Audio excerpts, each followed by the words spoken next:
नमस्कार फ्रेंड्स, स्वागत है हमारे यूट्यूब चैनल जीके एएम में। आप लोगों को इस वीडियो में बताएंगे कि ये कक्षा 11 का अर्धवार्षिक पेपर का 2023-24 का परीक्षा का पेपर है। विषय आपका है सब्जेक्ट भौतिक विज्ञान है, यानी कि फिजिक्स है आपका सब्जेक्ट, और जिसका कोड है आपका NM01। ये पेपर आप लोगों के लिए वेरी इंपॉर्टेंट है। आप लोगों को समय दिया गया था 3 घंटा, यानी कि 3 घंटा पूर्णांक आपका था 70 नंबर का था। 30 नंबर आपको लोगों का प्रैक्टिकल का मिलेगा।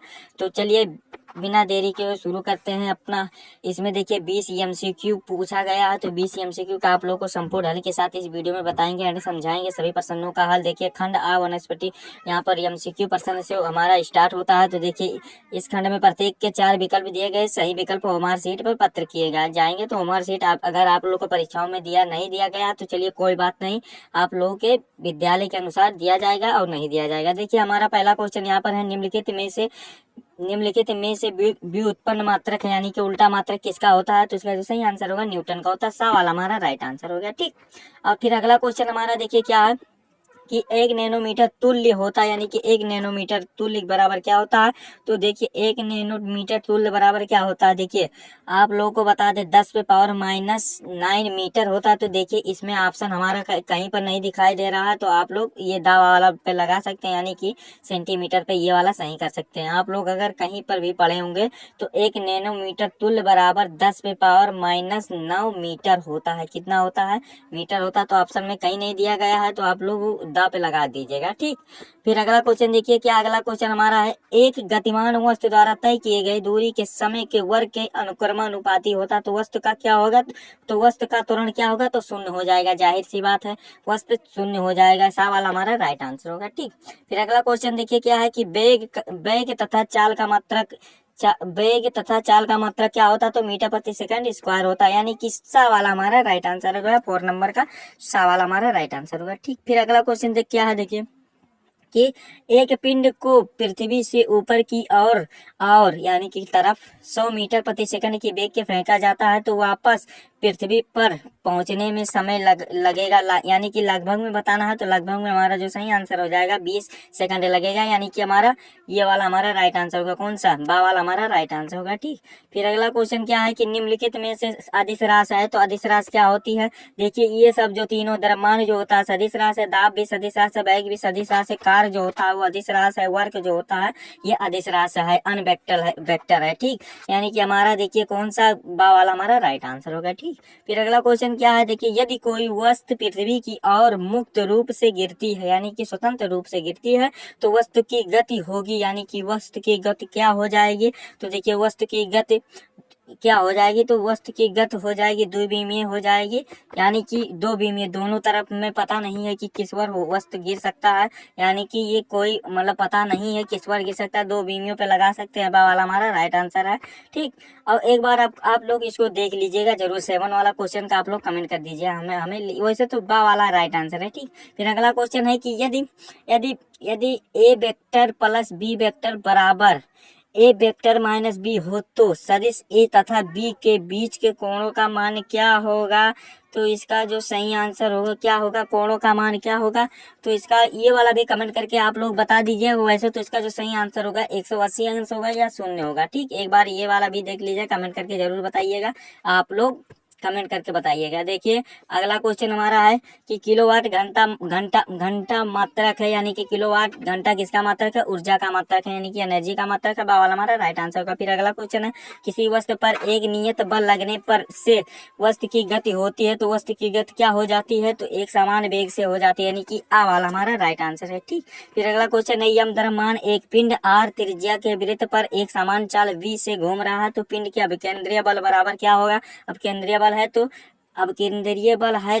M B square upon R होता है, यानी कि आ वाला हमारा राइट आंसर होगा। ठीक, प्रक्षेप। फिर अगला क्वेश्चन है 12 वाला कि प्रक्षेप पथ के उच्चतम बिंदु पर त्वरण का मान होता है, तो त्वरण का मान कितना होता है? तो शून्य होता है, यानी कि सा वाला हमारा राइट आंसर होगा। 12 का जो सही आंसर होगा सा वाला हमारा राइट आंसर है। ठीक, फिर हमारा अगला क्वेश्चन है, आयतन प्रस्तुतता गुणांक का व्युत्पन्न होता है, तो सापेक्षता होता है, यानी कि सा वाला हमारा राइट आंसर होगा। ठीक, इसका सापेक्षता होता है सा वाला हमारा, इसका भी राइट आंसर होगा।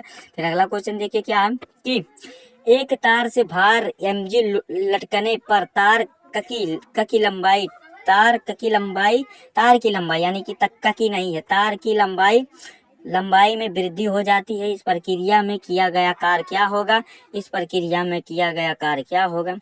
यानी कि देखिए एक तार में mg यानी कि हाफ mgl होगा, यानी कि ये होगा। या एक बार इसको भी देख लीजिएगा, 16 वाला वही तो, वैसे तो ये वाला हमारे अंदाज से ये वाला सही आंसर है। फिर अगला क्वेश्चन है, देखिए क्या है कि अगला क्वेश्चन है कि हाइड्रोलिक ब्रेक का कार्य सिद्धांत आधारित है, यानी कि किस पर सिद्धांत है? तो पास्कल के नियम पर आधारित है। बा वाला हमारा राइट आंसर होगा।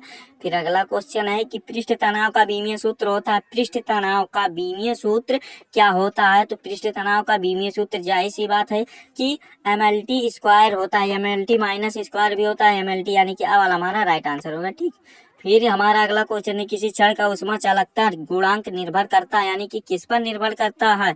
तो ये क्षण के पदार्थ पर निर्भर करता है, यानी कि द वाला हमारा राइट आंसर होगा। फिर अगला क्वेश्चन है विशिष्ट उष्मा का SI मात्रक होता है। तो विशिष्ट उष्मा का SI मात्रक होता है जूल प्रति किग्रा सी होता है, यानी कि डिग्री केल्विन होता है, यानी कि देखिए क्या होता है सेल्सियस होता है। ठीक, हमारा जो ये इसका सही आंसर क्या हो जाएगा? आ वाला हमारा राइट आंसर है। फिर अगला क्वेश्चन है पूर्णतः दृढ़ वस्तु के यंग प्रस्तुतता गुणांक का मान होता है।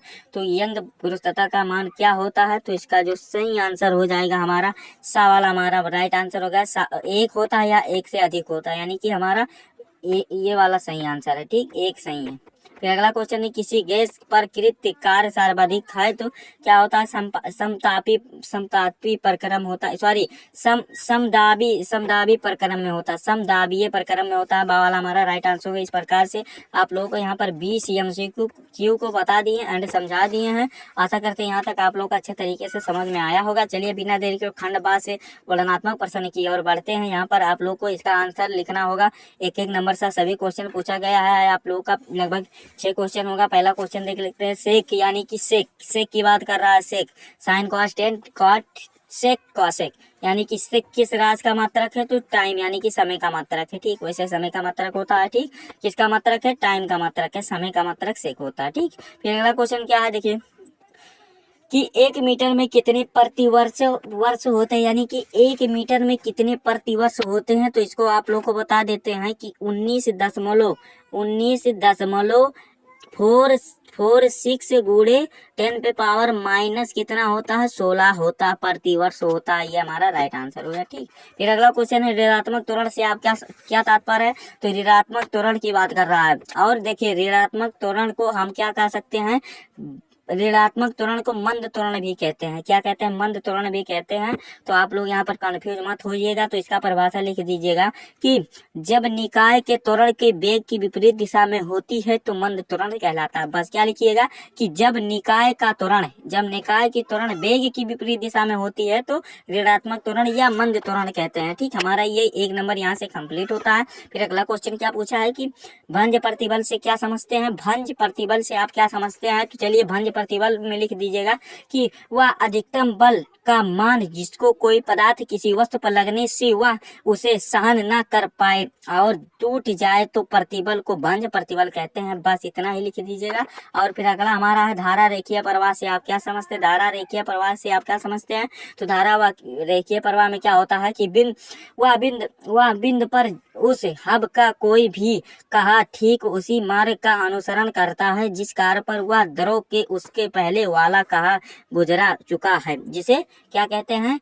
धारा रेखीय प्रवाह कहते हैं। ठीक, इतना ही लिख दीजिएगा ये वाला, बस और कुछ मत लिखिएगा। फिर अगला हमारा चा वाला है कि बर्नौली प्रमेय में एक दाब के शीर्ष वेग शीर्ष और गुरुत्वीय शीर्ष को सूत्र को लिखे। तो ये वाला भी लिख सकते हैं, बहुत ही आसान है।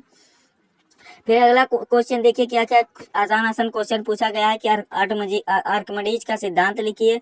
सिद्धांत फिर हिमखंड जल को क्यों तैरता है। फिर दूरी और विस्थापन में क्या लिख लीजिएगा कि दूरी और विस्थापन ये अदिश राशि होती है। दूरी और ये विस्थापन ये अदिश राशि और ये सदिश राशि विस्थापन होती है। फिर ये इसका मतलब ये ऋणात्मक में नहीं हो सकता है, ये तीनों दिशाओं में हो सकता है। और इसका मान कभी शून्य दूरी का नहीं होता है। और ये मतलब विस्थापन जो होता है, ये क्या होता है? विस्थापन जो होता है ये शून्य नहीं होता है, शून्य हो सकता है। ठीक, ये हमारा इस प्रकार से आप लोग अंतर लिख लीजिएगा 2 नंबर यहाँ से। फिर हमारा यहाँ पर क्वेश्चन पूछा गया, इसको भी आप लोग सॉल्व कर सकते हैं। तो cos 60 का मान यहाँ पर दिया गया है 1/2 होता है। ठीक, फिर अगला क्वेश्चन है, इस खंड में सभी प्रश्न को करना है, 3-3 नंबर का है, यानी कि प्रक्षेप गेंद वाला की बात करें, उड्डयन काल वाला, पारस 3 नंबर यहाँ से, या न्यूटन का तृतीय नियम भी लिख सकते हैं आप लोग। फिर अगला क्वेश्चन है, ये सदिश वेक्टर वाला बात कर रहा है, फिर स्क्वायर्स का सूत्र लिख सकते हैं।